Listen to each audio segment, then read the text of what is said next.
Hello friends, welcome to the success Kendra. दोस्तों, बिहार दरोगा mains का आज हमारा यह तीसरा प्रैक्टिस सेट है। इससे पहले हमने प्रैक्टिस सेट नंबर 1 और 2 को पूरे डिटेल में डिस्कस किया था। अगर आपने इन वीडियोस को नहीं देखा है तो मैंने आपकी सुविधा के लिए इनका लिंक डिस्क्रिप्शन बॉक्स में दे दिया है, आप एक बार जरूर देख लीजिएगा। और फ्रेंड्स, चैनल पर नए हैं तो चैनल को सब्सक्राइब कर लीजिए और साथ ही साथ बेल आइकन को भी प्रेस कर लीजिए ताकि वीडियो का नोटिफिकेशन आपको लगातार मिलता रहे। तो चलिए फ्रेंड्स, स्टार्ट करते हैं। प्रैक्टिस सेट नंबर 2 में आपसे यह प्रश्न पूछा गया था कि मूल संविधान में लोकसभा की सदस्य संख्या कितनी निश्चित की गई है। प्रश्न को ध्यान से पढ़िएगा, मूल संविधान पूछा गया था। काफ़ी दुख के साथ बताना पड़ रहा है कि बहुत कम लोगों ने इसका आंसर दिया है और जिन्होंने दिया भी है वो गलत आंसर दिया है। आप में से जिन लोगों ने आंसर दिया है उन्होंने 552 दिया है, जो कि गलत है। देखिए, मूल संविधान में सदस्य संख्या कितनी थी, तो 500 निश्चित की गई थी, जो कि ऑप्शन में नहीं है। और आप लोगों ने बिना देखे इसको सही जवाब दे दिया है।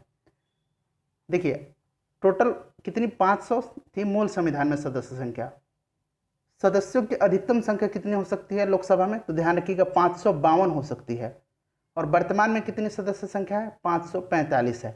देखिए, ये अधिकतम 552 जो हो सकती है उसका मैं जो है बता देता हूँ। 530 जो है राज्यों से, उसके बाद ध्यान से देखते चलिए, 530 कहाँ से, राज्यों से। 20 जो सदस्य हैं वो केंद्र शासित प्रदेश से, और 2 सदस्य जो हैं ये राष्ट्रपति के द्वारा आंग्ल भारतीय समुदाय के होते हैं। तो टोटल कितने होंगे, 552 होंगे। वर्तमान में 545 है, जिनमें से 530 सदस्य राज्यों से, 13 सदस्य केंद्र शासित प्रदेशों से और 2 सदस्य जो हैं राष्ट्रपति के द्वारा आंग्ल भारतीय समुदाय से होते हैं। तो देखिए, ये टोटल कितने हो गए, 545। ध्यान रखिएगा। चलिए, आज का हम प्रैक्टिस सेट नंबर 3 को स्टार्ट करते हैं। पहला प्रश्न है कि हल्दी घाटी के युद्ध में महाराणा प्रताप की सेना के सेनापति कौन थे। महत्वपूर्ण प्रश्न है और कई बार प्रीवियस एग्जाम में पूछा भी जा चुका है। तो देखिए, हल्दी घाटी का युद्ध कब हुआ था, 18 जून, ध्यान रखिएगा 18 जून 1576 को महाराणा प्रताप और अकबर के बीच हुआ था। और इसमें महाराणा प्रताप की सेना के सेनापति कौन थे, हकीम खान थे। इंपॉर्टेंट है, ध्यान रखिएगा। नेक्स्ट क्वेश्चन देखिए, मैडम कामा ने 1907 में प्रथम तिरंगा ध्वज कहाँ फहराया था। महत्वपूर्ण क्वेश्चन है।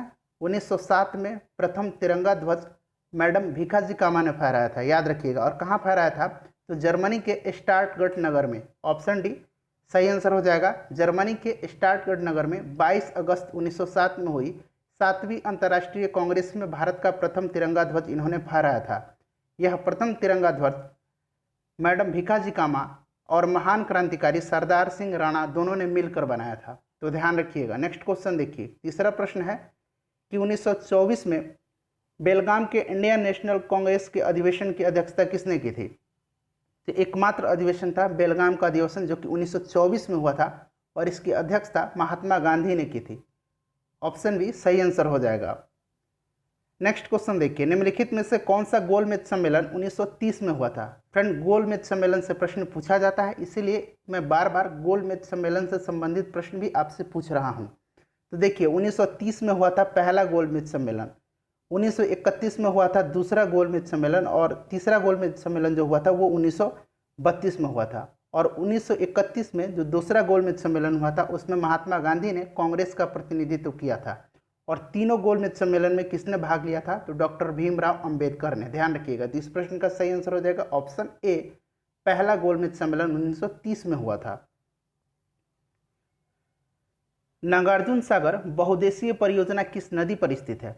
काफी महत्वपूर्ण प्रश्न है, नागार्जुन सागर बहुउद्देशीय परियोजना। तो देखिए, ये है कृष्णा नदी पर, और किस राज्य में है, तो याद रखिएगा आंध्र प्रदेश में है। छठा प्रश्न देखिए, निम्नलिखित में से कौन सी नदियां बंगाल की खाड़ी में गिरती हैं। इनमें से बताना है कि कौन सी वो नदियां हैं जो बंगाल की खाड़ी में गिरती हैं। तो देखिए, महानदी, कृष्णा तथा कावेरी, ये जो है बंगाल की खाड़ी में गिरने वाली नदियां हैं। तो सही आंसर है ऑप्शन बी। नेक्स्ट क्वेश्चन देखिए, विकेंद्रीकरण प्रणाली की सिफारिश किसने की थी।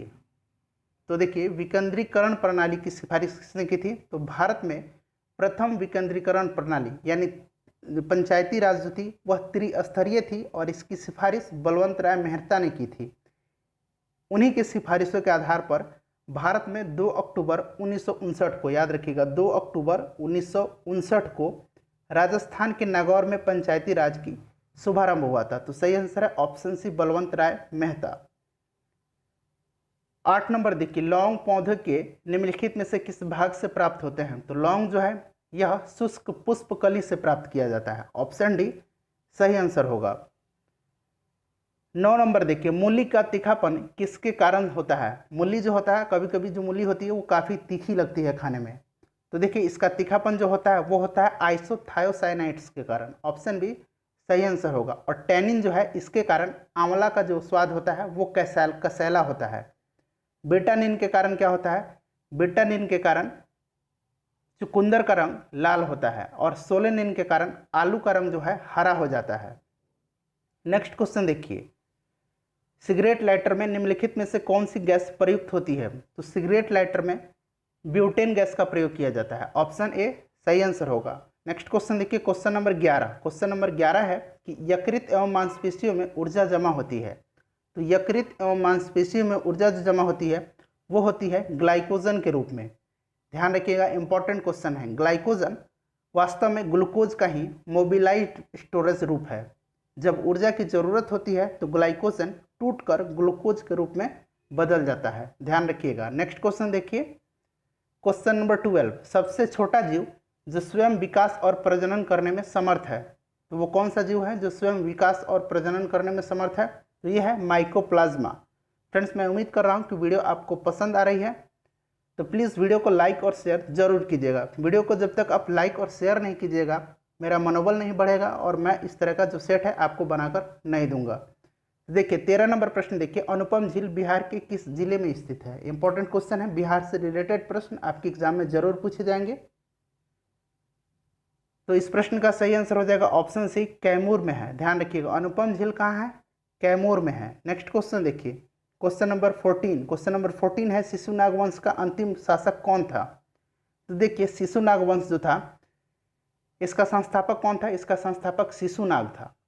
शिशुनाग के बाद इसका पुत्र कालाशुक अधिकारी, इसका उत्तराधिकारी बनता है। ठीक है, और इस वंश का सबसे अंतिम शासक जो था वो था नंदीवर्मन। ठीक है, नंदीवर्धन जो था सबसे आखिरी शासक था शिशुनाग वंश का। और देखिए ये कौन सा वंश है? हर्यक वंश के बाद कौन सा वंश आता है? शिशुनाग वंश। याद रखिएगा, मगध पे हर्यक वंश के बाद शिशुनाग वंश आता है। शिशुनाग वंश के बाद आता है नंद वंश, और नंद वंश के बाद कौन सा वंश आता है? मौर्य वंश। तो कम से कम ये 4 जरूर आप सीरीज वाइज याद रखिएगा। नेक्स्ट क्वेश्चन देखिए, क्वेश्चन नंबर 15। संयुक्त अधिवेशन बुलाया जाता है। तो संयुक्त अधिवेशन बुलाया जाता है साधारण विधेयक के समय भी और वित्त विधेयक के समय, ये दोनों से बुलाया जा सकता है। तो ऑप्शन सी सही आंसर हो जाएगा। और ये संयुक्त अधिवेशन का वर्णन संविधान के किस अनुच्छेद में किया गया है? इंपॉर्टेंट है, ये भी प्रश्न पूछा जाता है। तो अनुच्छेद 108 में है। संयुक्त अधिवेशन का प्रावधान 108 में है, ध्यान रखिएगा। अगला प्रश्न देखिए, और फ्रेंड्स संयुक्त अधिवेशन जो है इसकी अध्यक्षता कौन करता है? लोकसभा का अध्यक्ष करता है। और ये बुलाता कौन है? तो राष्ट्रपति बुलाता है, ध्यान रखिएगा। 16 नंबर देखिए, वायुमंडल किस क्रिया के कारण गर्म होता है? इंपॉर्टेंट प्रश्न है। तो पृथ्वी का वायुमंडल संवहन विधि से गर्म होता है। याद रखिएगा, संवहन विधि से, इंपॉर्टेंट है। और पृथ्वी तक सूर्य की ऊष्मा जो है वो विकिरण विधि से पहुंचती है। किस विधि से? विकिरण विधि से पृथ्वी तक सूर्य की ऊष्मा पहुंचती है। 17 नंबर देखिए, धूपगढ़ी सर्वोच्च शिखर है, हाईएस्ट पीक है, किस पर्वत श्रेणी का? आपको बताना है। तो देखिए ये जो है सतपुड़ा श्रेणी की सबसे ऊंची चोटी है धूपगढ़ी। इंपॉर्टेंट है, और ये कहाँ है? मध्य प्रदेश में है। याद रखिएगा, अरावली की पहाड़ियाँ राजस्थान में है, और इसकी सबसे ऊंची चोटी जो है गुरु शिखर है जो कि माउंट आबू पर स्थित है। सह्याद्री की पहाड़ी महाराष्ट्र में है, और इसकी सबसे ऊंची चोटी है कालसूबाई। सह्याद्री की पहाड़ी की सबसे ऊंची चोटी है कालसूबाई, याद रखिएगा। और ये कहाँ है? महाराष्ट्र में है। नेक्स्ट क्वेश्चन देखिए, question number 18। Prince of Wales cup किस खेल से संबंधित है? तो प्रिंस ऑफ वेल्स कप जो है ये हॉकी से संबंधित है। इंपॉर्टेंट है, पूछा जा सकता है। अगला प्रश्न देखिए, एमनेस्टी इंटरनेशनल एक संगठन है जो जुड़ा हुआ है। तो एमनेस्टी इंटरनेशनल जो है ये मानव अधिकार के संरक्षण से संबंधित है। ऑप्शन बी सही आंसर हो जाएगा। यह एक गैर सरकारी संगठन है जो 1961 में, याद रखिएगा 1961 में पीटर बनेंसो, ठीक है, याद रखिएगा, पीटर बनेंसो के द्वारा गठित हुआ था। इसका हेडक्वार्टर है लंदन, यूनाइटेड किंगडम में। तो आप इतनी सारी बातें ध्यान रखिएगा। अगला प्रश्न देखिए, सबसे लंबी तटीय रेखा वाला देश कौन सा है? तो सबसे लंबी तटीय रेखा वाला देश है कनाडा। ऑप्शन सी सही आंसर हो जाएगा। और दूसरे स्थान पर है नॉर्वे। ठीक है, तीसरे स्थान पर कौन सा है? तीसरे स्थान पर है इंडोनेशिया। इंपॉर्टेंट है, सारे जितनी भी बातें मैं बता रहा हूं इन सबको आप ध्यान रखिएगा। नेक्स्ट क्वेश्चन देखिए, question number 21, Sultanpur bird sanctuary कहाँ स्थित है? तो सुल्तानपुर बर्ड सेंचुरी जो है यह हरियाणा में है, गुरुग्राम में। 22 नंबर है कि रामोसी विद्रोह सही रूप में किस भौगोलिक इलाकों में हुआ था? तो सही आंसर हो जाएगा, देखिए रामोसी विद्रोह जो है पूना में 1922 में हुआ था। और यह विद्रोह पूना के रामोसी जनजाति द्वारा अंग्रेजों के विरुद्ध किया गया था। कहाँ हुआ था? पूना में, पश्चिमी घाट पर। नेक्स्ट क्वेश्चन देखिए, 23 नंबर है कि वैज्ञानिक जिन्होंने सर्वप्रथम खोज की कि पृथ्वी सूर्य के चारों ओर घूमती है, तो ये किसने किया था? ये किया था कोपरनिकस ने। इंपॉर्टेंट है, 1530 में इनकी पुस्तक थी दी रिवॉल्यूशन, याद रखिएगा, दी रिवॉल्यूशन। ठीक है, इसी में इन्होंने बताया था। 24 नंबर देखिए, ओंकोजिन संबंधित है। तो देखिए ओंकोजिन जो है ये संबंधित है कर्क रोग से, यानी कैंसर से, याद रखिएगा, इंपॉर्टेंट है ओंकोजिन। 25 नंबर देखिए, भारत की कम्युनिस्ट पार्टी और राष्ट्रीय स्वयंसेवक संघ की स्थापना के क्रमशः करीबी वर्ष पहचानिए। तो देखिए दोनों की स्थापना कब हुई थी? 1925 में हुई थी। राष्ट्रीय स्वयंसेवक संघ के संस्थापक कौन थे? डॉक्टर हेडगेवार थे, ध्यान रखिएगा। 26 नंबर देखिए, पलासी का युद्ध किन किन के बीच हुआ था? तो पलासी का युद्ध कब हुआ था? तो सबसे पहले जानिए, इसका युद्ध जो हुआ था पलासी का, ये 23 जून 1757 ईस्वी को हुआ था। और किसके बीच हुआ था? तो ये हुआ था रॉबर्ट क्लाइव और सिराजुद्दौला के बीच। अंग्रेज सेनापति रॉबर्ट क्लाइव और बंगाल के नवाब सिराजुद्दौला के बीच। और फ्रेंड्स आप कमेंट में बताइएगा कि बक्सर का युद्ध किन के बीच हुआ था और कब हुआ था, दोनों बताइएगा। आप समय भी बताइएगा और किन के बीच हुआ था यह भी बताइएगा, बक्सर का युद्ध। नेक्स्ट क्वेश्चन देखिए, 27 नंबर, निम्नलिखित में से कौन सा वायसराय अपने अंडमान यात्रा के दौरान एक दोषी का शिकार बन गया? तो शेर अली अफरीदी, याद रखिएगा, शेर अली अफरीदी, जिन्हें शेर अली के नाम से भी जाना जाता है। 1872 में भारत के वायसराय लॉर्ड मेयो की हत्या इन अंडमान निकोबार में कर दी। सही आंसर है option B, lord Mayo. Next question देखिए, क्वेश्चन नंबर 28, अंतर्राज्यीय परिषद की अध्यक्षता किसके द्वारा की जाती है? तो देखिए अनुच्छेद 263, ध्यान रखिएगा, अनुच्छेद 263 के अंतर्गत केंद्र और राज्यों के बीच समन्वय स्थापित करने के लिए राष्ट्रपति एक अंतर्राज्यीय परिषद की स्थापना कर सकता है। तो देखिए अंतर्राज्यीय परिषद की स्थापना कौन कर सकता है? भारत का राष्ट्रपति। और पहली बार जून 1990 में, याद रखिएगा, जून 1990 में अंतर्राज्यीय परिषद की स्थापना की गई थी। और इसकी अध्यक्षता करता है भारत का प्रधानमंत्री। ऑप्शन बी सही आंसर हो जाएगा। नेक्स्ट क्वेश्चन देखिए, क्वेश्चन नंबर 29। क्वेश्चन नंबर 29 है, 92वें संविधान संशोधन द्वारा कितनी नई भाषाएं संविधान की 8वीं अनुसूची में जोड़ी गई? तो इस प्रश्न का सही आंसर क्या हो जाएगा? ऑप्शन सी हो जाएगा, 4 भाषाएं। याद रखिएगा 92वें संविधान संशोधन जो है ये कब हुआ था? तो ये हुआ था 2003 में। और इसमें मैथिली, संस्थाली, डोगरी एवं बोडो को 8वीं अनुसूची में शामिल किया गया था, 4 भाषाएं। नेक्स्ट क्वेश्चन देखिए, क्वेश्चन नंबर 30, भारत में किसी राज्य के लिए वित्त आयोग के गठन का प्रावधान किस अनुच्छेद में है? राज्य के लिए, तो राज्य के लिए किस अनुच्छेद में है? अनुच्छेद 243(1) में। इंपॉर्टेंट है, ध्यान रखिएगा। राज्य वित्त आयोग का गठन कौन करता है? राज्यपाल करता है। और केंद्र का जो है ये अनुच्छेद 280 में है और इसका गठन राष्ट्रपति करता है। नेक्स्ट क्वेश्चन देखिए, 31 नंबर है, सेबी बताना है कि क्या है? सेबी, SEB, भारतीय प्रतिभूति एवं विनिमय बोर्ड। इसकी स्थापना 1988 में हुई थी, ध्यान रखिएगा। और इसका हेडक्वार्टर जो है मुंबई में है और यह एक सलाहकारी निकाय है। नेक्स्ट क्वेश्चन देखिए, क्वेश्चन नंबर 32, लोकसभा के लिए कोरम बताना है कि कितना होता है? तो ये होता है 1/10, यानी लगभग 54 सदस्य। इंपॉर्टेंट है, ध्यान रखिएगा। और राज्यसभा के लिए भी 1/10 ही होता है कोरम। नेक्स्ट क्वेश्चन देखिए, नेक्स्ट क्वेश्चन है कि लोकटक झील जो तैरते द्वीपों के लिए प्रसिद्ध है कहाँ स्थित है? तो लोकटक झील कहाँ है? लोकटक झील जो है ये मणिपुर में है, याद रखिएगा, लोकटक मणिपुर में है। नेक्स्ट क्वेश्चन देखिए, नॉर्वे का तट एक उदाहरण है। नॉर्वे का तट जो है एक उदाहरण है फियोर्ड तट का। ऑप्शन बी सही आंसर हो जाएगा। नेक्स्ट क्वेश्चन देखिए, क्वेश्चन नंबर 35, अराकेन योमा पर्वत का विस्तार जो स्थित है कहाँ है? तो देखिए अराकान योमा जो है भारत तथा म्यांमार के बीच सीमा निर्धारित करने वाली एक पर्वत श्रेणी है और ये कहाँ है? म्यांमार में है, ध्यान रखिएगा। नेक्स्ट क्वेश्चन देखिए 36, निम्नलिखित में से कौन सुमेलित नहीं है? सुमेलित नहीं है आपको बताना है। तो देखिए ग्रेट हिमालयन राष्ट्रीय उद्यान कहाँ है? हिमाचल प्रदेश में है, ये भी सही है। साइलेंट वैली राष्ट्रीय उद्यान केरल में है, ये भी सही है। डाचीगाम राष्ट्रीय उद्यान जम्मू कश्मीर में है, ये भी सही है। सिमलीपाल राष्ट्रीय उद्यान जो है ये मध्य प्रदेश में नहीं है, ये है उड़ीसा में, ध्यान रखिएगा, उड़ीसा में है। 37 नंबर देखिए, एशिया और उत्तरी अमेरिका किसके द्वारा पृथक होते हैं?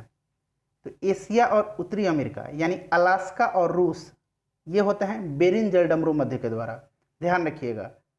नेक्स्ट क्वेश्चन देखिए, क्वेश्चन नंबर 38, अकबर ने दास प्रथा पर कब प्रतिबंध लगाया था? फ्रेंड काफ़ी इंपॉर्टेंट क्वेश्चन है। तो अकबर ने 1562 ईस्वी में दास प्रथा पर प्रतिबंध लगाया था। और देखिए तीर्थ यात्रा कर कब समाप्त किया था? तो 1563 में। देखिए ये क्रम से है, 62 में दास प्रथा, तीर्थ यात्रा कर 1563 में, और जजिया कर को कब समाप्त किया था? जजिया कर को 1564 में समाप्त किया था। तो याद रखिएगा, ठीक है फ्रेंड्स, दास प्रथा, तीर्थ यात्रा कर और जजिया कर। नेक्स्ट क्वेश्चन देखिए, हैदर अली की मृत्यु किस युद्ध के दौरान हुई थी? तो हैदर अली कहाँ का शासक था? मैसूर का शासक था, ध्यान रखिएगा, हैदर अली मैसूर का शासक था। और इसकी जो मृत्यु हुई थी वह हुई थी 1799 में श्रीरंगपट्टनम की आखिरी युद्ध यानी चतुर्थ आंग्ल मैसूर युद्ध में। ऑप्शन डी सही आंसर हो जाएगा। टीपू सुल्तान को शेरे मैसूर कहा जाता है और चतुर्थ आंग्ल मैसूर युद्ध के समय गवर्नर जनरल कौन था? लॉर्ड वेलेजली था, ये ध्यान रखिएगा। नेक्स्ट क्वेश्चन देखिए, क्वेश्चन नंबर 40, मानव शरीर में हीमोग्लोबिन का प्रमुख कार्य क्या है? तो मानव शरीर में हीमोग्लोबिन का प्रमुख कार्य है ऑक्सीजन का परिवहन, इंपॉर्टेंट है, ध्यान रखिएगा। नेक्स्ट क्वेश्चन देखिए, क्वेश्चन नंबर 41, स्वतंत्र भारत में गठित प्रथम मंत्रिमंडल में बाबू जगजीवन राम को किस विभाग का प्रमुख बनाया गया था? तो स्वतंत्र भारत के प्रथम मंत्रिमंडल जो था उसमें बाबू जगजीवन राम जो थे ये श्रम मंत्री थे, ध्यान रखिएगा। संचार मंत्री कौन थे? रफ़ी अहमद किदवई। शिक्षा मंत्री कौन थे? मौलाना अबुल कलाम आज़ाद। और स्वास्थ्य मंत्री थी कौन? राजकुमारी अमृत कौर। नेक्स्ट क्वेश्चन देखिए 42 नंबर, भारत में दशमलव प्रणाली कब प्रारंभ की गई थी? इंपॉर्टेंट क्वेश्चन है। तो ये प्रारंभ की गई थी 1957 से, भारत के मुद्रा की दशमलव प्रणाली 1957। नेक्स्ट क्वेश्चन देखिए 43 नंबर, भारतीय संविधान के किस अनुच्छेद में CAG controller auditor general CAG यानी नियंत्रक एवं महालेखा परीक्षक का पद का प्रावधान निहित है? तो सही आंसर इसका ऑप्शन डी अनुच्छेद 148 में, ध्यान रखिएगा, अनुच्छेद 148 से लेकर के 151 तक में CAG का प्रावधान है, ठीक है। नियंत्रक एवं महालेखा परीक्षक का कार्यकाल कितना होता है? 6 वर्ष या फिर 65 वर्ष की आयु जो भी पहले पूरी हो जाती है वह अवकाश ग्रहण कर लेता है। और उसके बाद फ्रेंड इसकी नियुक्ति कौन करता है? इसकी नियुक्ति करता है राष्ट्रपति, ध्यान रखिएगा। और ये जो होता है CAG यानी नियंत्रक एवं महालेखा परीक्षक सार्वजनिक धन का यह क्या होता है? रखवाला होता है, याद रखिएगा। नेक्स्ट क्वेश्चन देखिए 44 नंबर, केंद्रीय चमड़ा अनुसंधान संस्थान कहाँ स्थित है? केंद्रीय चमड़ा अनुसंधान संस्थान जो है चेन्नई में स्थित है, याद रखिएगा। देखिए सी से आप चमड़ा ऐसे देख लीजिए, थोड़ा ट्रिक है, और सी से चेन्नई, तो इस तरह से आप याद रखिएगा, ठीक है। वैसे चमड़ा का सी फॉर चमड़ा नहीं होता है। नेक्स्ट क्वेश्चन देख लीजिए, विश्व मौसम विज्ञान दिवस कब मनाया जाता है? तो देखिए विश्व मौसम विज्ञान दिवस प्रतिवर्ष 23 मार्च के दिन मनाया जाता है। और क्यों मनाया जाता है? तो क्योंकि 23 मार्च 1950 को विश्व मौसम संगठन का इसी दिन स्थापना की गई थी, यानी वर्ल्ड मेट्रोलॉजिकल ऑर्गेनाइजेशन, इसी दिन स्थापना की गई थी 23 मार्च 1950 के दिन। इसीलिए प्रतिवर्ष 23 मार्च को विश्व मौसम विज्ञान दिवस मनाया जाता है। नेक्स्ट क्वेश्चन देखिए 46 नंबर। 46 नंबर है, निम्नलिखित में से किसे नोबल का तेल भी कहा जाता है? तो नोबल का तेल कहा जाता है TNG को, यानी ट्राई नाइट्रोग्लिसरीन। ऑप्शन ए सही आंसर हो जाएगा। यह एक विस्फोटक पदार्थ है जिसका उपयोग बारूद बनाने में किया जाता है, और बारूद का खोज किसने किया था? रॉजर बेकन ने किया था। नेक्स्ट देखिए क्वेश्चन नंबर 47। RNA से RNA, ठीक है फ्रेंड, राइबोन्यूक्लिक एसिड से प्रोटीन बनने की आखिरी विधि को क्या कहते हैं? फ्रेंड्स हमारा दूसरा चैनल है 5 मिनट GKGS, ध्यान से देखिएगा 5 मिनट GKGS, इस पे आपको केवल ट्रिक मिलेंगे, ठीक है फ्रेंड्स। तो आप वीडियो इस चैनल को जरूर सब्सक्राइब कर लीजिए, इसका लिंक डिस्क्रिप्शन बॉक्स में है। तो देखिए RNA से प्रोटीन बनने की जो आखिरी विधि है उसको कहा जाता है ट्रांसलेशन। इंपॉर्टेंट क्वेश्चन है, ध्यान रखिएगा। अगला प्रश्न देखिए 48 नंबर। मनुष्य के शरीर का कौन सा भाग भूख, तापमान एवं जल संतुलन को नियंत्रित करता है? तो ये करता है हाइपोथैलेमस। ऑप्शन ए सही आंसर हो जाएगा। और हाइपोथैलेमस जो है यह अंतःस्रावी ग्रंथियों से स्रावित होने वाले हार्मोन का नियंत्रित करता है। ध्यान रखिएगा, ये भी प्रश्न पूछा जा सकता है। अगला प्रश्न देखिए, दाब बढ़ने पर किसी पदार्थ का क्वथनांक बताना है कि क्या होता है, उस पर बढ़ता है, घट जाता है, या फिर शून्य हो जाता है, या अपरिवर्तित रहता है। तो देखिए सिंपल सा बात है कि देखिए जब हम पृथ्वी के तल से ऊपर जाते हैं तो क्या होता है कि कम दाब के कारण जो है पेन से स्याही निकल जाती है, आपने पढ़ा होगा। और जब पहाड़ पर, जब इसी में आप मिला के चलिए, अगर हम पहाड़ पे चले जाते हैं तो वहाँ खाना बनाने में परेशानी होती है। क्यों? क्योंकि कम तापमान पर ही वहाँ जो है पानी बॉयल होने लगता है। तो देखिए जब ऊपर जाएंगे तो दाब कम होता है, तो दाब कम होता है तो क्वथनांक क्या हो जाता है? घट जाता है। और जब दाब बढ़ेगा तो क्वथनांक भी क्या हो जाएगा? बढ़ेगा। इसी से आप रिलेट करके इसको याद रखिएगा, ठीक है। 49 का सही आंसर हो जाएगा ऑप्शन बी, बढ़ता है, ठीक है। दाब का मात्रक न्यूटन मीटर स्क्वायर होता है। क्या होता है? न्यूटन मीटर स्क्वायर होता है, जिसको पास्कल कहा जाता है, याद रखिएगा, ठीक है फ्रेंड्स, इंपॉर्टेंट है। अगला प्रश्न देखिए 50 नंबर। अहोम विद्रोह किस राज्य से संबंधित है? तो अहोम विद्रोह जो है कहाँ हुआ था? ये हुआ था असम में। नेक्स्ट क्वेश्चन देखिए, दादा भाई नौरोजी ने भारतीय राष्ट्रीय कांग्रेस के किस अधिवेशन में स्वराज की मांग प्रस्तुत की थी? तो ये इन्होंने किया था 1906 कलकत्ता अधिवेशन में, और इसकी अध्यक्षता दादा भाई नौरोजी ने ही की थी, ध्यान रखिएगा। नेक्स्ट क्वेश्चन देखिए 52 नंबर। नाथुला पर्वत दर्रा किसे जोड़ता है? इंपॉर्टेंट क्वेश्चन है, तो बताइएगा। नाथुला दर्रा जो है यह सिक्किम को चीन के तिब्बत स्वायत्त क्षेत्र से जोड़ता है, ठीक है। ऑप्शन बी सही आंसर हो जाएगा, सिक्किम को चीन के तिब्बत स्वायत्त क्षेत्र से। नेक्स्ट क्वेश्चन देखिए 53 नंबर। निम्नलिखित में कौन सुमेलित नहीं है? तो देखिए पीतल, तांबा और जस्ता का मिश्र धातु है। स्टेनलेस स्टील जो है लोहा और क्रोमियम से। सफ़ेद सोना जो है ये सोना और चांदी से नहीं बनता है, ये गलत आंसर है। गुलाबी सोना जो है सोना और तांबा से बनता है, ये सही है। तो सही आंसर हो जाएगा इसका ऑप्शन सी, सफ़ेद सोना। नेक्स्ट क्वेश्चन देखिए 54 नंबर। मानव शरीर में पेशियों को हड्डियों से जोड़ने वाली संरचना को क्या कहा जाता है? तो पेशियों को हड्डियों से जोड़ने वाली संरचना को कहा जाता है टेंडन। याद रखिएगा, क्या कहा जाता है? टेंडन, यानी हिंदी में कंडरा कहा जाता है। और हड्डियों को हड्डियों से जोड़ने वाली जो संरचना है उसको लिंगामेंट्स कहा जाता है, ध्यान रखिएगा, लिंगामेंट्स कहा जाता है हड्डियों से हड्डियों को जोड़ने वाली संरचना को। 55 नंबर है कि क्वासिरकोर किसकी कमी से होता है? यह एक प्रकार की बीमारी है क्वासिरकोर, ये होता है प्रोटीन की कमी से। तो याद रखिएगा क्वासियोरकर और मरास्मस, ठीक है फ्रेंड्स, मरास्मस, ये दोनों जो है बीमारी प्रोटीन की कमी से होती है। नेक्स्ट क्वेश्चन देखिए 56 नंबर। निम्नलिखित में से किसके कारण उत्तर भारत में सर्दी में वर्षा होती है? तो किसके कारण से होती है? पश्चिमी विक्षोभ के कारण होती है, ये प्रश्न पूछा गया है, जरूर ध्यान रखिएगा। नेक्स्ट क्वेश्चन देखिए, भारतीय संविधान के किस अनुच्छेद में जीवन और व्यक्तिगत स्वतंत्रता का अधिकार वर्णित किया गया है? तो ये किया गया अनुच्छेद 21 में। अनुच्छेद 21 में क्या है? प्राण एवं दैहिक स्वतंत्रता का संरक्षण, प्राण एवं दैहिक स्वतंत्रता का संरक्षण, ठीक है।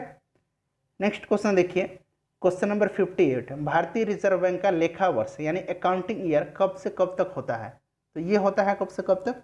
इंपॉर्टेंट है, ये शुरू होता है 1 जुलाई से, याद रखिए 1 जुलाई से लेकर के 30 जून तक, याद रखिएगा, तो 1 जुलाई से जून तक, ऑप्शन बी सही आंसर हो जाएगा। भारत में वित्तीय वर्ष कब से शुरू होता है? तो 1 अप्रैल से लेकर के 31 मार्च तक होता है, 1 अप्रैल से लेकर के 31 मार्च तक। नेक्स्ट क्वेश्चन देखिए 59 नंबर, आज़ादी के बाद भारतीय रुपये का प्रथम बार अवमूल्यन कब किया गया था? तो कब किया गया था? ये किया गया था 1949 में, याद रखिएगा 1949 में। नेक्स्ट क्वेश्चन देखिए 60 नंबर प्रश्न है कि प्रथम पंचवर्षीय योजना की अवधि क्या थी? प्रथम पंचवर्षीय योजना की अवधि क्या थी? तो इसका सही आंसर हो जाएगा ऑप्शन सी, 1951 से लेकर के 1956 तक में। और प्रथम पंचवर्षीय योजना जो थी यह हेरोल्ड डोमर मॉडल पर आधारित थी, याद रखिएगा। नेक्स्ट क्वेश्चन देखिए 61 नंबर है, संयुक्त राष्ट्र संघ में यूएसए, यूके, फ्रांस, रूस और चीन अस्थायी सदस्य हैं। तो किसके अस्थायी सदस्य हैं संयुक्त राष्ट्र संघ में? तो सुरक्षा परिषद के। ऑप्शन डी सही आंसर हो जाएगा। सुरक्षा परिषद में कितने सदस्य हैं? 15 सदस्य हैं, जिसमें से 5 जो है अस्थायी हैं और 10 जो है अस्थायी हैं। ठीक है, ध्यान रखिएगा। नेक्स्ट क्वेश्चन देखिए 62 नंबर है कि भारत का कौन सा राज्य 3 ओर से नेपाल, भूटान और चीन से घिरा हुआ है? तो सिक्किम जो है 3 ओर से नेपाल से घिरा हुआ है, एक ओर से, दूसरी ओर से भूटान से घिरा हुआ है और तीसरी ओर से चीन से घिरा हुआ है। पश्चिम में यह नेपाल से घिरा है, उत्तर तथा पूर्व में चीन के तिब्बत से घिरा हुआ है तथा दक्षिण एवं पूर्व में भूटान से घिरा हुआ है। तो सही आंसर है ऑप्शन ए सिक्किम। और 3 ओर से बांग्लादेश से घिरा राज्य कौन सा है? त्रिपुरा है, ध्यान रखिएगा। नेक्स्ट क्वेश्चन देखिए, नेक्स्ट क्वेश्चन है कि प्रसिद्ध असहयोग प्रस्ताव को भारतीय राष्ट्रीय कांग्रेस के एक विशेष अधिवेशन जो कि सितंबर 1920 में हुआ था, स्वीकृति दी गई थी। यह अधिवेशन कहाँ हुआ था? तो ये हुआ था नागपुर में, याद रखिएगा। कहाँ हुआ था? नागपुर में हुआ था। नेक्स्ट क्वेश्चन देखिए 64 नंबर, लॉर्ड कर्जन के वायसराय होने के दौरान निम्नलिखित में से कौन सी घटना नहीं घटी थी? तो बंगाल का विभाजन हुआ था 1905 में। और सबसे पहले देख लीजिए कि लॉर्ड कर्जन का जो कार्यकाल था वो कब से कब तक रहा था। तो इसका कार्यकाल कब से कब तक रहा था? इसका कार्यकाल 1899 से लेकर के 1905 तक रहा था। और इसी के कार्यकाल के दौरान बंगाल का विभाजन हुआ था, पुरातत्व विभाग की स्थापना की गई थी। उसके बाद विक्टोरिया मेमोरियल हॉल का निर्माण भी किया गया था। प्रथम कारखाना अधिनियम जो था ये किसके कार्यकाल में पारित हुआ था? लॉर्ड रिपन के कार्यकाल में, याद रखिएगा, लॉर्ड रिपन के काल में। तो सही आंसर है ऑप्शन डी। नेक्स्ट क्वेश्चन देखिए 65 नंबर है कि निम्नलिखित में से कौन सी मिट्टी चाय की खेती के लिए उपयुक्त होती है? तो चाय की खेती के लिए लेटेराइट मिट्टी जो है उपयुक्त होती है। कपास की खेती के लिए काली मिट्टी उपयुक्त होती है। 66 नंबर है, टाइटन सबसे बड़ा प्राकृतिक उपग्रह है। किस ग्रह का उपग्रह है टाइटन? तो टाइटन जो है शनि का उपग्रह है, याद रखिएगा, शनि ग्रह का उपग्रह है। 67 नंबर है कि यह राज्य भारत के कॉफ़ी और सिल्क के उत्पादन में 70% का योगदान देता है। इस राज्य का नाम बताएं। ये कौन सा राज्य है जो सबसे ज़्यादा उसमें कॉफ़ी और सिल्क का उत्पादन होता है? तो वह है कर्नाटक। अगला प्रश्न देखिए 68 नंबर है कि शिक्षा जो प्रारंभ में राज्य सूची का विषय था उसे समवर्ती सूची में स्थानांतरित किया गया किस संविधान संशोधन के द्वारा? तो ये किया गया 42वें संविधान संशोधन 1976 ईस्वी के द्वारा। ठीक है, वन संपदा, शिक्षा, जनसंख्या नियंत्रण को राज्य सूची से समवर्ती सूची के अंतर्गत कर दिया गया। और ध्यान रखिएगा 42वां संविधान संशोधन को मिनी संविधान यानी लघु संविधान भी कहा जाता है। ठीक है, लघु संविधान भी इसको कहा जाता है क्योंकि इसमें व्यापक परिवर्तन किए गए थे। नेक्स्ट क्वेश्चन देखिए 69 नंबर, मूसी और भीम नदी किस नदी की सहायक नदियां हैं? इंपॉर्टेंट है। तो ये है कृष्णा नदी की सहायक नदियां। और मूसी जो है इसी के तट पे हैदराबाद शहर बसा हुआ है। प्रश्न पूछा जाता है कि हैदराबाद किस नदी के तट पर है? तो मूसी नदी के तट पर। 70 नंबर देखिए, ओजोन परत को CFC से बचाने के लिए बनाई गई अंतर्राष्ट्रीय संधि कौन सी है? तो ये है मॉन्ट्रियल प्रोटोकॉल। ऑप्शन बी सही आंसर है। ये कब बनी थी? 1 जनवरी 1989 में। अगला प्रश्न देखिए 71 नंबर, अकबर के 1567 के अभियान के दौरान मेवाड़ का शासक कौन था? तो उस समय मेवाड़ का शासक था राणा उदय सिंह। कौन थे? राणा उदय सिंह थे। ऑप्शन बी सही आंसर हो जाएगा। 72 नंबर देखिए, दिल्ली का सुल्तान जिसने सीरी का किला बनवाया था। तो देखिए सीरी का किला और अल्लाई दरवाज़ा, याद रखिएगा, सीरी का किला और अल्लाई दरवाज़ा, इसका निर्माण किसने कराया था? अलाउद्दीन खिलजी ने करवाया था। ऑप्शन बी सही आंसर हो जाएगा। 73 नंबर देखिए, पृथक निर्वाचन क्षेत्र को कब लागू किया गया था? तो पृथक निर्वाचन क्षेत्र यानी मुस्लिमों के लिए अलग निर्वाचन क्षेत्र, ये किया गया था 1909 में मिंटो मॉर्ले अधिनियम के तहत। नेक्स्ट क्वेश्चन देखिए 74 नंबर है कि मेसोथेलियोमा फेफड़ों के कैंसर का एक प्रकार है जो होता है। तो मेसोथेलियोमा जो है ये होता है एस्बेस्टस से यानी अवरक से। ऑप्शन बी सही आंसर हो जाएगा, ध्यान रखिएगा, इंपॉर्टेंट है। 75 नंबर देखिए, भारत में निम्नलिखित में से किस राज्य में शिशु मृत्यु दर सबसे कम है? तो सबसे कम शिशु मृत्यु दर जो है गोवा में है, और सबसे अधिक जो है वो कहाँ है? मध्य प्रदेश में है। याद रखिएगा, सबसे अधिक मध्य प्रदेश में है और सबसे कम शिशु मृत्यु दर गोवा में है। 76 नंबर देखिए, मानव शरीर में हाइड्रोक्लोरिक अम्ल का स्राव कहाँ से होता है? तो ये होता है आमाशय से यानी पेट से होता है। नेक्स्ट क्वेश्चन देखिए, दक्षिण भारत की सबसे ऊंची चोटी कौन सी है? तो दक्षिण भारत की सबसे ऊंची चोटी कौन सी है? अन्नामुदी है। अगला प्रश्न देखिए, अशोक मेहता समिति ने निम्नलिखित में से किसकी सिफारिश की थी? तो अशोक मेहता समिति किसकी सिफारिश की थी? यह भी प्रश्न पूछा गया है, कई बार पूछा गया। तो द्विस्तरीय पंचायती राज की, ध्यान रखिएगा, जो कि ये इसका गठन कब किया गया था? अशोक मेहता समिति की तो 1977 में गठन किया गया था, और 1978 में इसने रिपोर्ट अपना दिया द्विस्तरीय पंचायती राज का, ठीक है, जो कि पर्याप्त नहीं था और ये सफल भी नहीं होने वाला था, इसीलिए इसको नहीं लागू किया गया। नेक्स्ट क्वेश्चन देखिए, मिकिर पहाड़ी संबंधित है। तो मिकिर पहाड़ी जो है कहाँ है? असम में है। विक्रमशिला गंगा डॉल्फिन अभ्यारण्य किस जिले में है? तो विक्रमशिला गंगा डॉल्फिन अभ्यारण्य जो है यह बिहार के भागलपुर में है। प्रश्न इंपॉर्टेंट है, पूछा गया प्रश्न है, ध्यान रखिएगा। 81 नंबर देखिए, रीजनिंग का प्रश्न है, इसमें से बताना है कि ये जो खाली स्थान है यहाँ पे क्या आएगा। तो देखिए ये सीरीज आप समझ लीजिए, देखिए 15, इसमें 7 जोड़ा गया है तो 22 आया है, 22 में फिर 14 जोड़ा गया है तो 36 आया है, और 36 में अब कितना जोड़ा जाएगा? तो देखिए 7 का डबल 14 जोड़ा गया था, तो इसका डबल अब 28 जोड़ा जाएगा। तो 36 में आप 28 जोड़ दीजिए, तो यहाँ 28 जोड़ दीजिए तो कितना आ जाएगा? ये 64 आ जाएगा। सही आंसर है ऑप्शन बी 64। नेक्स्ट क्वेश्चन देखते हैं, 82 नंबर देखिए। फ्रेंड मेरा कोशिश है कि कम ही समय में, आपका ज़्यादा समय ना लेते हुए मैं यह प्रैक्टिस सेट आपको कंप्लीट करा दूँ, इसीलिए थोड़ा तेज़ी में करा रहा हूँ, आप लोग भी सहयोग कीजिएगा। देखिए यदि प्लस को माइनस बताया जा रहा है, ठीक है, उसके बाद डिवाइड जो है, यानी डिवाइड जो है इसको बताया जा रहा है क्या? इसको बताया जा रहा है गुणा, ठीक है फ्रेंड्स, गुणा को प्लस बताया जा रहा है और माइनस को डिवाइड बताया जा रहा है। तो आपको बताना है कि इसका जो इस हल करने पर कौन सा सही आंसर आएगा। तो देखिए डिवाइड को क्या बताया गया है? गुना बताया गया है, ठीक है। उसके बाद माइनस को क्या बताया गया? माइनस को डिवाइड बताया गया है, ध्यान रखिएगा।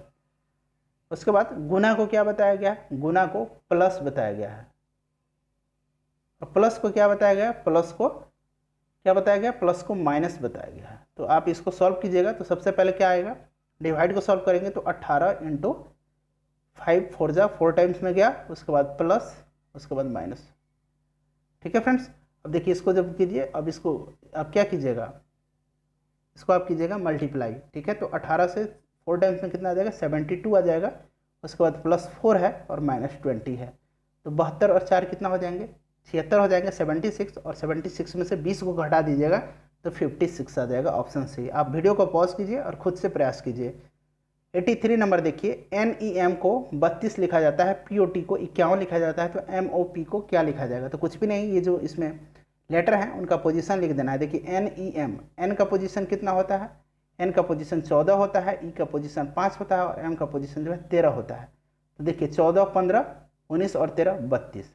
उसी प्रकार यहाँ P का, POT का देखिए, P का कितना होता है? P का पोजीशन 16 होता है, O का 15 होता है, और T का कितना होता है? 20 होता है। जब इसको जोड़ दीजिएगा तो 51 आ जाएगा। इसी प्रकार आप MOP का देखिए, M का पोजीशन 13 होता है, O का पोजीशन 15 होता है, P का पोजीशन 16 होता है, और E का पोजीशन 5 होता है। तो इसको आप जोड़िए, 13 और 15 28, 28 16 कितना हो जाएंगे? 28 16 हो जाएंगे आपको 44, और 44 और 5 कितना हो जाएगा? 49। तो ऑप्शन बी सही आंसर हो जाएगा। नेक्स्ट क्वेश्चन देखते हैं, 84 नंबर देखिए। 84 नंबर है कि निम्नलिखित में से उस पद को ज्ञात कीजिए जो शेष तीनों से भिन्न है। तो देखिए UL 9 कुछ नहीं है। देखिए U का पोजीशन कितना होता है? U का पोजीशन होता है 21।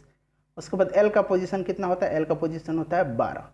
अब देखिए 21 में से क्या किया गया है? 12 को माइनस किया गया है, तो यहाँ 9 आया है, देख रहे हैं। उसी प्रकार देखिए V और H का पोजीशन, V का पोजीशन कितना होता है? 22 होता है। H का पोजीशन कितना होता है? H का पोजीशन होता है 16। तो एच का पोजीशन कितना होता है, एच का पोजीशन होता है 8, माफ़ कीजिएगा, एच का पोजीशन 8 हो जाता है। तो 22 में से 8 घटाने पर कितना आना चाहिए, 14 आना चाहिए। 14 नहीं है, आगे भी हम चेक करते हैं कि यह जो सीरीज है कंटिन्यू हो रहा है कि नहीं। तो देखिए आर का पोजीशन कितना होता है, 18 होता है। एम का पोजीशन कितना होता है, एम का पोजीशन 13 होता है। तो 18 में से 13 घटाएंगे तो कितना आ जाएगा, 5 आ जाएगा, ये सही है।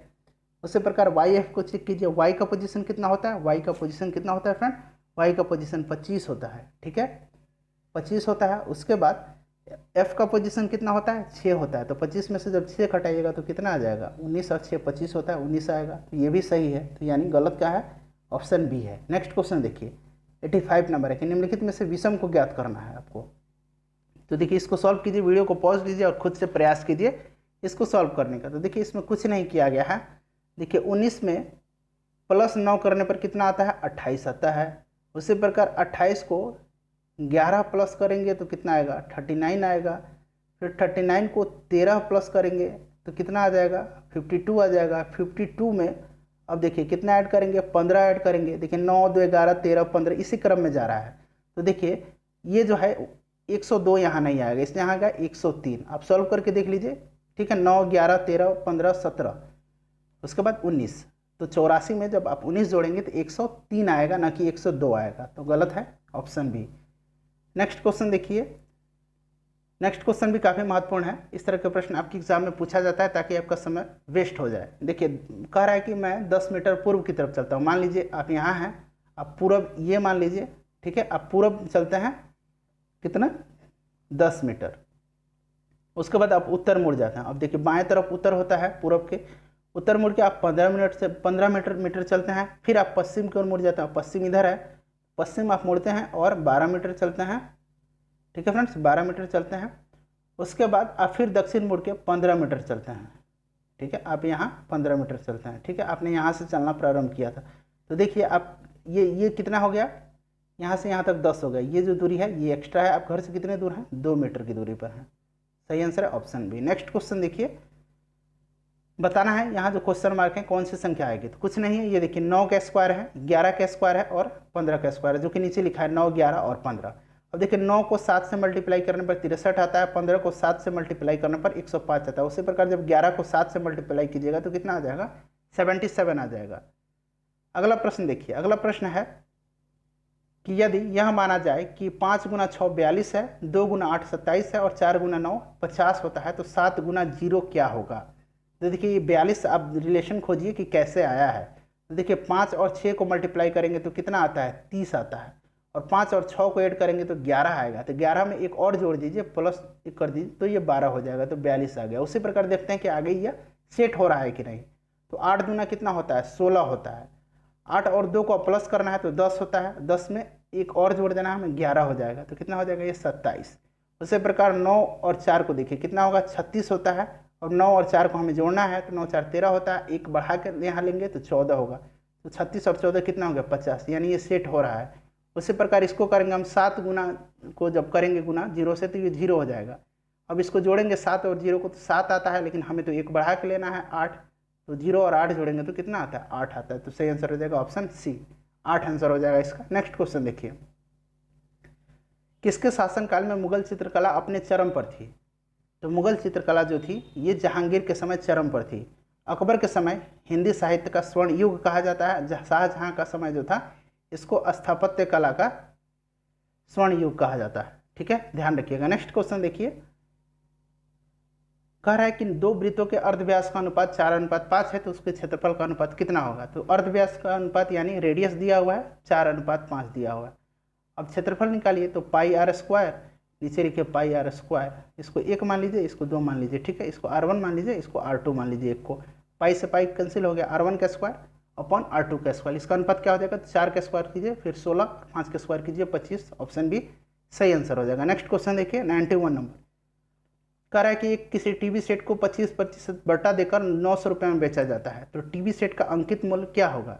आसान प्रश्न है, इसमें कुछ भी नहीं करना है, ध्यान से देखिएगा आप। देखिए विक्रय मूल्य क्या होता है, सेलिंग प्राइस इक्वल टू क्या होता है, मार्क प्राइस क्या होता है, एमपी होता है, मार्क प्राइस इंटू 100 माइनस बटा होता है। तो 100 माइनस आप जो डिस्काउंट है उसको लिख दीजिए, डिस्काउंट परसेंट को अपॉन 100 हो जाएगा, ठीक है। अब देखिए एसपी कितना है, 900 रुपये में बेचा जा रहा है। उसके बाद एमपी को आप एक्स मान लीजिए और 100 में से ये डिस्काउंट परसेंट को घटा दीजिए तो ये 75 आ जाएगा, और नीचे 100 है। देखिए 25 से 30 से जाएगा 75, 4 से जाएगा ये 100। अब देखिए इधर जाएगा तो ये कितना हो जाएगा, 9 चौका 3600 और बटा ये नीचे आके 3 हो जाएगा, तो 12 यहाँ 36 हो जाएगा, 1200 रुपये। ठीक है फ्रेंड्स, एक्स की वैल्यू कितनी देगी, 1200 रुपये। अब सॉल्व कीजिएगा। 92 नंबर देखिए, 92 नंबर में कहा जा रहा है कि एक क्रिकेट में एक खिलाड़ी का 10 पारियों में कुछ औसत है। बताया नहीं गया है कितना औसत है। 11वीं पारी में वह 108 रन बनाता है, इससे उसकी औसत रन संख्या में 6 की वृद्धि हो गई है। अब उसकी औसत रन संख्या कितनी होगी, तो देखिए मान लीजिए कि 11 पारियों में उसकी औसत कितनी है, 11 पारियों में उसकी औसत x है। ठीक है फ्रेंड्स, अब 10 पारियों में उसकी औसत कितनी हो गई, 10 पारी में उसकी औसत हो जाएगी x माइनस 6, क्योंकि 6 की वृद्धि हो गई है 11वीं पारी में, तो 10वीं पारी में x माइनस 6 हो गई। अब देखिए ये कितना हो जाएगा, 11x हो जाएगा। उसके बाद 10 माइनस 10 इंटू एक्स माइनस 6 हो जाएगा, इक्वल टू कितना उसने रन बनाया था, 108 रन बनाया था। इसको सॉल्व कीजिएगा, x की वैल्यू निकाल लीजिए, x की वैल्यू निकल के कितना आ जाएगा, 48 आ जाएगा। सही आंसर है इसका 48। अगला प्रश्न देखिए 93 नंबर है कि किसी साधारण ब्याज की किस वार्षिक दर पर किसी धन का 10 वर्ष का ब्याज उसका 2/5 हो जाएगा। तो देख लीजिए, मूलधन मान लीजिए आप कितना है, x है। मिश्र धन कितना होता है, मूलधन मान लिया आपने x। ठीक है फ्रेंड्स, उसके बाद देखिए साधारण ब्याज कितना है, ध्यान से देखिएगा, साधारण ब्याज किस वार्षिक दर पे, 10 वर्ष का। ठीक है फ्रेंड्स, देखिए तो साधारण ब्याज कितना हो जाएगा, 2x हो जाएगा। उसके बाद आपको ये समय दिया हुआ है 10 वर्ष, तो अब दर निकाल लीजिए, दर कितना हो जाएगा, 100 into 2x upon 5 into x गुना 10। तो इसको जब सॉल्व कीजिएगा तो कितना आ जाएगा, 4% आ जाएगा। आसान प्रश्न है, कुछ भी नहीं है इसमें। ठीक है, नेक्स्ट क्वेश्चन देखिए। नेक्स्ट क्वेश्चन है कि ए किसी कार्य को 9 दिन में समाप्त करता है, बी उसी कार्य को, बी की कार्य क्षमता ए से 50% अधिक है, तो बी अकेला इस कार्य को कितने दिनों में करेगा। देखिए एक दिन का कार्य कितना है, ए का 1/9 है। ठीक है, उसी प्रकार हम बी का एक दिन का कार्य जब निकालेंगे तो 1/9 और कितना ज़्यादा है इससे कार्य क्षमता, 50% अधिक है, तो 150/100। तो देखिए इसको कैंसिल कीजिएगा तो कितना आ जाएगा, 5 दूना 10, 5 तिहाई 15, 3 तिहाई 9 और नीचे है 3 दूना 6 हो जाएगा। ठीक है, 6 दिन। सही आंसर है ऑप्शन सी, 6 दिन। 95 नंबर देखिए, दो संख्याओं ए और बी का औसत 20 है, बी और सी का 19 है, सी और ए का 21 है, तो ए का मान कितना होगा। तो देखिए ए और बी का औसत आपको निकालना है, ए और बी का औसत। तो ए और बी का औसत कितना हो जाएगा, 20 गुना 2, दो संख्या है तो कितना हो जाएगा, 40। इसी प्रकार आप बी और सी का औसत कितना हो जाएगा, बी और सी का औसत हो जाएगा 19 इंटू 2 38। सी प्लस ए का औसत कितना हो जाएगा, 21 गुना 2 42। ठीक है, याद रखिएगा, अब इसको ध्यान रखिए। ठीक है, उसके बाद अब देखिए आगे क्या करेंगे, अब हम तीनों को जोड़ेंगे। तो तीनों को जोड़ेंगे तो क्या हो जाएगा, ए प्लस बी प्लस सी। देखिए यहाँ ए एक बार है, ए दो यहाँ एक बार है, एक यहाँ एक बार है, बी यहाँ एक बार है, यहाँ एक बार है, सी यहाँ है और सी यहाँ भी है, तो 2 बाहर आ जाएगा। दोनों को जब हम सबको जोड़ेंगे तो कितना आ जाएगा, जो पिछले वाला जो हमने समीकरण बनाया था, तो सबको हम जोड़ेंगे तो देखिए कितना आता है, 40 प्लस 38 प्लस 42 कितना आ जाएगा, 120 आ जाएगा। ठीक है फ्रेंड्स, 120 आ गया। अब देखिए अब जो 2 नीचे आएगा तो 120 से जब डिवाइड करेंगे 2 से तो 60 आ गया, तो ए प्लस बी प्लस सी कितना आ जाएगा, 60 आ जाएगा। हमको क्या निकालना है, ए का मान। देखिए ए प्लस बी प्लस सी में से हमको क्या माइनस कर देंगे कि हमें ए मिल जाएगा, तो बी प्लस सी को हम माइनस कर देंगे, तो ये ए प्लस बी प्लस कितना आ गया, सी 60 आया है, और यहाँ हम माइनस कर देंगे कितना, बी प्लस सी से। तो बी प्लस सी हमने कितना निकाला था, बी प्लस सी हमने निकाला था 38, तो 60 में से जब 38 घटाइएगा तो 22 आंसर आ जाएगा। नेक्स्ट क्वेश्चन देखिए, क्वेश्चन नंबर 96। क्वेश्चन नंबर 96 है कि किसी वस्तु को 21 रुपये में बेचने पर एक व्यक्ति को क्रय मूल्य के बराबर हानि प्रतिशत होती है, वस्तु का क्रय मूल्य कितना था। तो देखिए मान लीजिए क्रय मूल्य कितना है, x है, और इसी के बराबर हानि प्रतिशत होती है, तो हानि प्रतिशत भी कितना हो जाएगा, हानि प्रतिशत कितना हो जाएगा, हानि प्रतिशत भी x% ही हो जाएगा।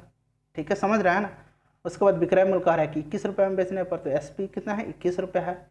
अब देखिए फार्मूला क्या होता है हानि प्रतिशत का। हानि प्रतिशत का फार्मूला होता है, यहाँ आप लिख दीजिए, हानि प्रतिशत का फार्मूला होता है हानि इंटू 100 अपॉन कॉस्ट प्राइस। तो हानि क्या होगा, क्रय मूल्य से विक्रय मूल्य को घटाएंगे, क्रय मूल्य से विक्रय मूल्य को, तो x माइनस 21 अपॉन CP कितना है x, इधर 100। अब इसको जब सॉल्व कीजिएगा तो देखिए समीकरण क्या बनेगा, समीकरण बन के आ जाएगा आपके सामने x स्क्वायर, माफ कीजिएगा 100x minus 2100 equal to x square. अब इसको सॉल्व कीजिए, 21 square x square minus 100x plus 2100 equal to 0। जब इसको सॉल्व कीजिएगा तो देखिए इसको एक्स स्क्वायर, उसके बाद minus 70x minus 30x plus 2100। ठीक है फ्रेंड्स, जब इसको आप सॉल्व कीजिएगा तो इसका 2x की वैल्यू निकल के आएगी 30 और 70, तो ऑप्शन ए सही आंसर हो जाएगा। नेक्स्ट क्वेश्चन देखिए, उस्ताद जाकिर हुसैन किस वाद्य यंत्र से संबंधित थे, तो जाकिर हुसैन जो ये तबला बजाते हैं। नेक्स्ट क्वेश्चन देखिए, किसी समचतुर्भुज की विकर्ण 35 मीटर है और 24 मीटर है, तो इसका क्षेत्रफल क्या हो जाएगा, तो समचतुर्भुज का क्षेत्रफल क्या होता है, अगर विकर्ण दिया गया है तो 1 बटा विकर्णों का गुणनफल, यानी पहला विकर्ण इंटू दूसरा विकर्ण। अब इसको सॉल्व कीजिए, 1/2 35 और 24, इसको सॉल्व कीजिएगा तो सही आंसर कितना आ जाएगा, 420 आ जाएगा। नेक्स्ट क्वेश्चन देखिए 99 नंबर, तुर्क-ए-चिहलगानी जिसका गठन इल्तुतमिश ने किया था, इसका विनाश किस शासक ने किया था। देखिए तुर्क-ए-चिहलगानी था, इसका संगठन कौन बनाया था, इल्तुतमिश।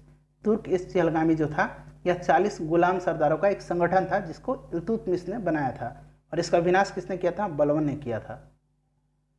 100 नंबर देखिए, अजातशत्रु का उपनाम क्या है, इसका आंसर आपको कमेंट बॉक्स में देकर बताना है। और फ्रेंड इग्नोर मत कीजिए, जो भी प्रश्न पूछा जाता है उसका आंसर आप जरूर बताइएगा। वीडियो को शेयर कीजिए ताकि मैं आपको अगला वीडियो जल्दी से जल्दी बना के दूँ। चैनल पर नए हैं तो सब्सक्राइब कर लीजिए, बेल आइकन को प्रेस कर लीजिए ताकि वीडियो का नोटिफिकेशन आपको मिल जाए। और फ्रेंड्स जो हमारा पहला सेट है और दूसरा सेट है उसको जरूर देखिएगा, लिंक डिस्क्रिप्शन में है। ध्यान रखिएगा अपना, मिलते हैं नेक्स्ट वीडियो में। Thanks for watching.